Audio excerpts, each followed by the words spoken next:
In a moment, you will see KL Rahul's batting average, but it's going to take a little while to come up. He isn't last, that's Ashwin. And that's another story, that most of the players who are behind him on this list are not specialist batters. Since the start of 2014, of the players with more than 2,000 runs, Jermaine Blackwood and Aiden Markram are the only specialist batters with a lower average than KL Rahul. So if you're just talking about average and someone lucky enough to score 2,000 test runs, he's the third worst. And of course, KL Rahul's form is back in the news and in my comments. And a lot of this was brought about his failure in the first test. And technically, probably wasn't as much of a failure as everyone said. He didn't make runs, but he was in the third best partnership in the game. Which, considering it was almost more than Australia scored in the last innings, is probably not as bad as we now remember. But that didn't stop Venkatesh Prasad from sending this tweet. It's a really interesting thread, actually, because it kind of veers from the obvious, Rahul's record is poor, and it goes on to conspiracy theories about selections and people not speaking up within Indian cricket. But it does mention his overall average. And I think if you're going to do that, you probably have to look at it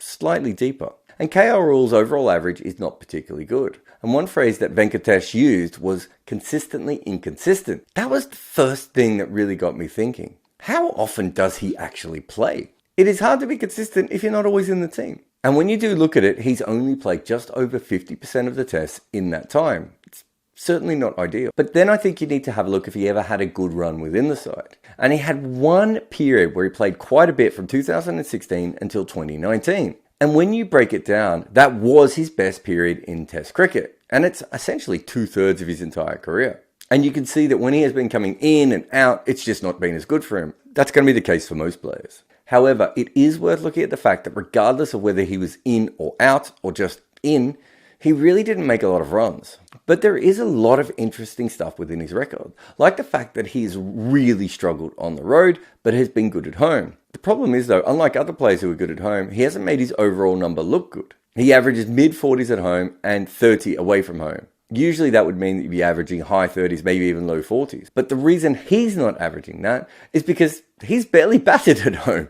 Despite batting in Test cricket 79 times, he's only batted at home 23. And before Todd Murphy dismissed him in his last innings, the previous time he played at home was 2018. That means that in his peak batting years, he wasn't getting access to two things: home conditions and the fact that in general, Indian wickets are a little bit easier to bat on than some other places. He's got a remarkably weird record. And the 2 years he played more than 5 innings at home, he averaged 50 and 46. But once you start to dissect his record, you realize there's a lot of very odd things about him. Like, he plays for India more than he does for any other first-class team. And this is not a player who's actually played that much first-class cricket. For someone who's 30 years old and a vice-captain of a national side, he really hasn't played that much red ball cricket. Like, this is pretty crazy. Since 2015, he has not played 5 first-class matches when not representing India in tour games or tests. He just doesn't play that much. I flagged this almost a decade back. Indian cricketers, and now it's starting to happen with cricketers all around the world, just don't play consistent red ball cricket. And then they are dropped into tests and expected to perform. And there will obviously be the odd one-off success. And there might even be some players where it's a benefit. But overall, you would assume that most cricketers would struggle with this, because it's hard to be really good at something you do this infrequently. There is absolutely no doubt that his overall record is poorer because of how rarely he plays at home. But you also can't really justify averaging 30 away. But once you get that number, you also then have to look at why. It seems that the main reason he struggles in Test cricket, and not just away but even at home, is because he hasn't been playing pace that well. This is a pretty ordinary record for an opening batter. He actually averages less than all openers versus pace during his career. Now, you can see that his spin numbers are pretty good, but it doesn't really matter if you're dismissed before you get to them. You can't average under 30 against seam and make it as a test match opener, even in this tough era for people batting at the top of the order. So, just to recap, we have an opener who barely plays red ball cricket when not in a test match, who has been in and out of the team throughout his entire career, averages incredibly low away from home, and his main skill is playing spin, but he never gets to play at home to actually show it off. That's just what I found here. That doesn't include all the other baggage that everyone has about KL Rahul, the T20 stuff, such as everyone was also saying he shouldn't be in the T20 side. But there's a couple of things I think it is worth having a look at here. One thing that I think explains why India has been so happy to have him around is he knows international cricket. He's an experienced player. The Indian setup clearly trusts him across all formats. Players and coaches will usually trust a veteran like Rahul over a new guy. That's the opposite of how fans look at these things. We all know that Shubman Gill can be anything, and most of us love a shiny new toy.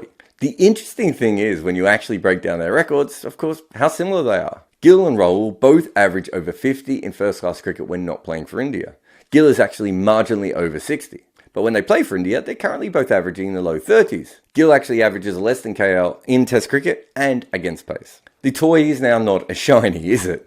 And remember that this test is in Asia. And all things actually suggest that KL Rahul would be the better option for Asia because he's so good against the spinning ball. However, if you are making a play for the future, it would obviously make a lot more sense to bring Shubman Gill in. But I want to pose a hypothetical to you. What if Rahul plays this test, makes 100 by dodging too many balls of seam? What happens next? Because I think I already know the answer. People will instantly move on to someone else who should be out of the team. India is now at the same sort of level of cricket that Australia was at a few years ago, where the entire conversation seems to always be, who's next? When I lived through Australia's success, at times it felt like picking the best 11 wasn't even a good enough thing. You had to pick someone who was going to come in and dominate Test cricket for the next 14 years. Not only that, it had to be entertaining and fresh, and the wins had to be in the style that the fans wanted. Players like Rahul, who don't have inspiring numbers but obviously are very good because of their experience in international cricket, that's not what anyone wants. They want Shubman Gill. He might average 60. He's currently averaging like 100 in ODI cricket. And so if Rahul does make runs, who will they turn to next? Well,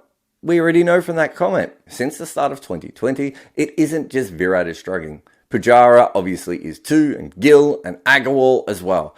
Rahane is already gone. Prithvi and Vahari didn't even make this list. And part of the truth about all these records is that India have made their wickets friendlier to their bowlers at a time when making runs everywhere in the world is really tough. Because often you will hear people say things like, Rahul is averaging less than Jadeja. Yeah, most of the world's batters are. In the last 5 years, Ravi Jadeja is averaging more than Joe Root, Tom Latham, Rishabh Pant, Dean Elgar, Virat Kohli, Ben Stokes, David Warner, Cheteshwar Pujara, and I don't know, a lot of other people who get paid to bat for a living. The truth is, as good as Jadeja has been, a lot of other players have been just that bad.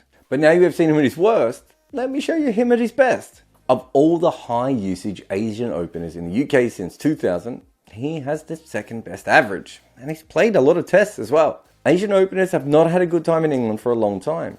He has. And the thing is that the deeper you dive into someone's record, the more that you find. There are going to be plenty of people who see this and going, well, India should definitely move on from him. And other people going, now he has to stay.